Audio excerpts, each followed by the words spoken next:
चलो आज हम एक रोटेशनल मोशन के ऊपर क्वेश्चन करेंगे। Rolling on an incline plane, competitive exams में काफ़ी सारे क्वेश्चन इसके ऊपर पूछे जाते हैं और ये आपके रोटेशनल मोशन चैप्टर का बड़ा ही इंपॉर्टेंट कॉन्सेप्ट है। इस पे बेस्ड एक थोड़ा हट के क्वेश्चन आज हम करने की कोशिश करते हैं। तो आइए देखते हैं आज का हमारा question. Question says the coefficient of static and kinetic friction between a ball and a ramp are equal, mu S and mu K are equal, both are equal to mu. Normally question paper में ऐसा लिखा होता है that coefficient of friction is mu, which means mu s and mu k are same. The ball is released from rest at the top of the ramp. Ramp means an inclined plane. There is an inclined plane and a ball is released from the top point on this inclined plane. The inclined plane is quite long. Inclined plane काफ़ी लंबा है, उसकी चिंता आप मत कीजिए। Which of the following graphs best represents the angular acceleration of this ball about its center of mass as a function of angle of the ramp? Question कह रहा है in one experiment what we are doing is, इसको 30 degree के angle पे छोड़ा, centre of मास के about इसका angular acceleration major किया, ये इंक्लिनेशन बढ़ा दिया 40 डिग्री, 40 डिग्री के रैम्प पे इंक्लाइन पे इसको छोड़ा, एंगुलर एक्सेलरेशन मेजर किया 50, 60, 70, 80, ऐसे हम इंक्लिनेशन एंगल को बढ़ाते चले जा रहे हैं। तो ये जो angular acceleration of the ball है about its centre of mass, उसकी वैल्यू एंगल थीटा पे, इस एंगल थीटा पे कैसे डिपेंड करती है? एंगुलर एक्सेलरेशन वर्सेस थीटा का रफ ग्राफ खींच के आपको बताना है। यहाँ दो ग्राफ आपको दिए गए हैं, दो और ग्राफ हैं, मैं अगले स्लाइड में आपको दिखा रहा हूँ। ये दो ग्राफ हैं। ये ग्राफ एक्चुअली थोड़ा सा बढ़िया नहीं बना है, ध्यान देना बच्चों। ये स्ट्रेट लाइन नहीं है, ये एक कर्व है। इसको शायद मैं ऐसा बना दे रहा हूँ, ऐसा कुछ, ये एक कर्व है और इसके आगे भी ये एक कर्व ही है। ये कर्व है और इसके आगे भी ये एक कर्व है, इट्स कर्व्ड, राइट। तो एक ग्राफ ऐसा है, एक ग्राफ ऐसा है, ये थोड़ा ऐसा कर्व्ड है, एक ग्राफ ऐसा है और एक ग्राफ ऐसा है। कौन सा सही आंसर है? वीडियो को पॉज कर दो, रफली ग्राफ का एक स्केच बना लो अपनी नोटबुक में। ये एंगल है 0 से 90 तक, 0 से 90 तक, 0 से 90 तक, 0 से 90 तक। और बताओ जल्दी से, मुझे बताओ कि कौन सा ग्राफ सही है।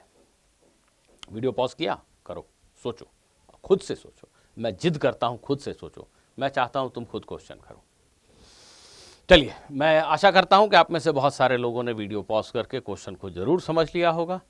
जिनको नहीं समझ में आया वो मेरी बात सुने, जिनको समझ आया वो भी मेरी बात सुन लें, शायद कुछ इंपॉर्टेंट बात मिल जाए।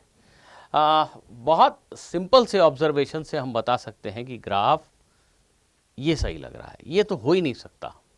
हम एक्सट्रीम केस में चेक करते हैं, जब रैंप का एंगल, इंक्लाइन प्लेन का इंक्लिनेशन 0 डिग्री है, 0 डिग्री, और उस पर बॉल को छोड़ देंगे तो बॉल चलेगा क्या? कोई एंगुलर एक्सेलरेशन होगा क्या? नहीं। तो when theta is 0, alpha is also 0, that is one thing. और इसकी इंक्लिनेशन को बढ़ा के अगर हम 90 डिग्री कर दें, खड़ी दीवार है, यहां पे एक बॉल को छोड़ दें, तो एंगुलर एक्सेलरेशन होगा क्या? नहीं। क्यों होगा? mg फोर्स इसके ऊपर लग रहा है, ठीक है, बहुत अच्छी बात है, पर नॉर्मल रिएक्शन तो 0 है ना बेटा। एक वर्टिकल बॉल के कांटेक्ट में इस ऑब्जेक्ट को रख के छोड़ दें, it will fall down vertically, there will be no contact between this object and the vertical wall. Similarly, there is no contact between this ball and the wall. When there is no contact, there is no question of any friction force. If there is no friction force, there is nobody to turn this ball. इस ball को centre of मास के about घुमाने वाला कोई torque तो है ही नहीं। एक ही फोर्स है mg, that is passing through center of mass of the ball.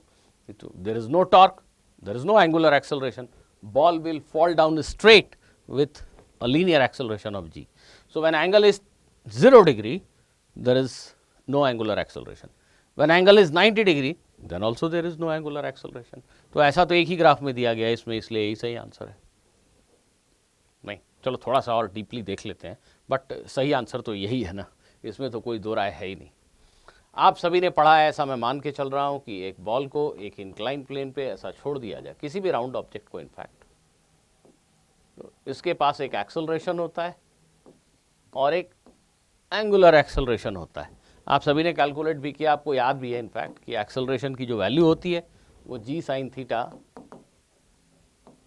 1 plus I by M R square के इक्वल होती है, या इसको कुछ लोग रेडियस ऑफ गायरेशन के टर्म्स में k square by R square लिखते हैं, दैट इज फाइन। लेकिन ये कब, ये एक्सप्रेशन तब सही है when it is given that there is no slipping, friction is large enough to prevent slipping. Friction इतना बलवान है कि वो बॉल को स्लिप नहीं करने दे रहा है। फ्रिक्शन इधर है, सभी समझते हैं कि mg sin थीटा इधर है। फ्रिक्शन इतना बलवान है कि वो बॉल को स्लिप नहीं करने दे रहा है। a हर समय r अल्फा के इक्वल है। अगर मुझे a की वैल्यू पता है तो ऑफ कोर्स मैं अल्फा कैलकुलेट कर तो सकता ही हूं। अल्फा क्या होगा, a by r। So basically alpha is proportional to sine theta. Ball अगर स्लिप नहीं कर रहा है तो alpha is proportional to sine theta.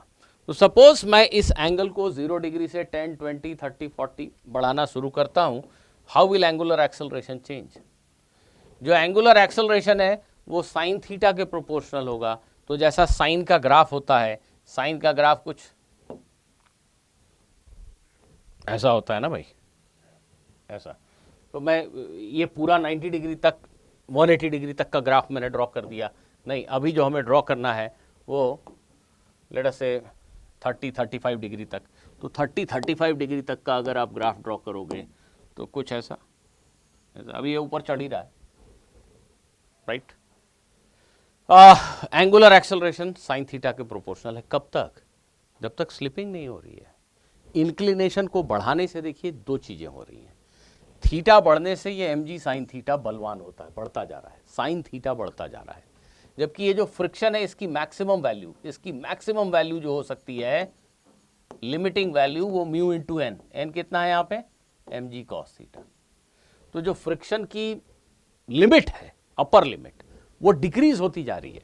जैसे जैसे थीटा बढ़ाओगे कॉस थीटा की वैल्यू डिक्रीज होती जा रही है, फ्रिक्शन कमजोर होता जा रहा है, जबकि mg साइन थीटा बलवान होता जा रहा है।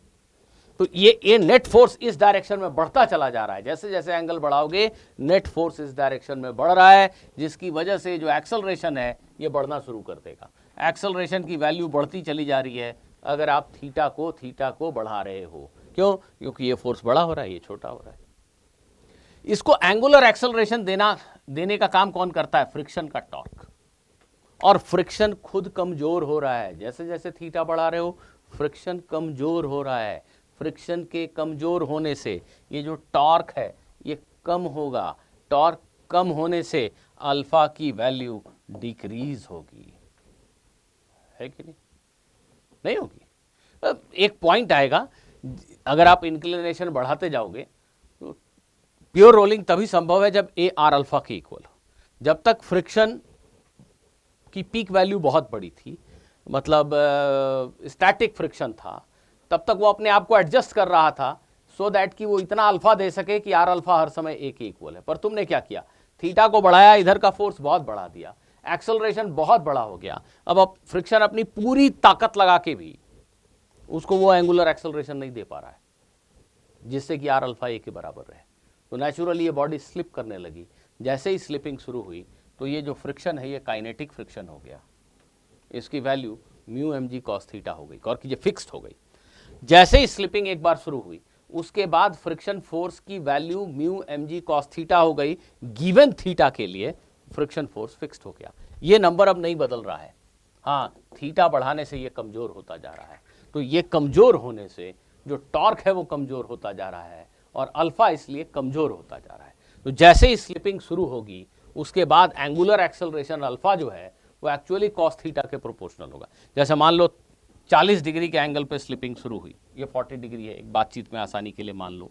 तो 40 डिग्री के बाद जो एंगुलर एक्सेलरेशन अल्फा है वो कॉस थीटा के प्रोपोर्शनल होगा। ध्यान देना बच्चों, कॉस थीटा का ग्राफ 0 से 90 के बीच में कुछ ऐसा होता है। ये 40 डिग्री के आसपास मान लीजिए ये वैल्यू है। तो 40 डिग्री के बाद जैसा कॉस थीटा के ग्राफ का शेप होता है वैसा ही शेप लेके ये एंगुलर एक्सेलरेशन अल्टीमेटली 0 हो जाएगा। आई होप कि आप सभी को अब समझ में आ गया होगा कि सही ग्राफ ऐसा क्यों है। पढ़ते रहिए, मस्त रहिए, थोड़ा एक्सरसाइज वगैरह भी करते रहिए। मिलते हैं अगले वीडियो में एक नए क्वेश्चन के साथ। Bye bye.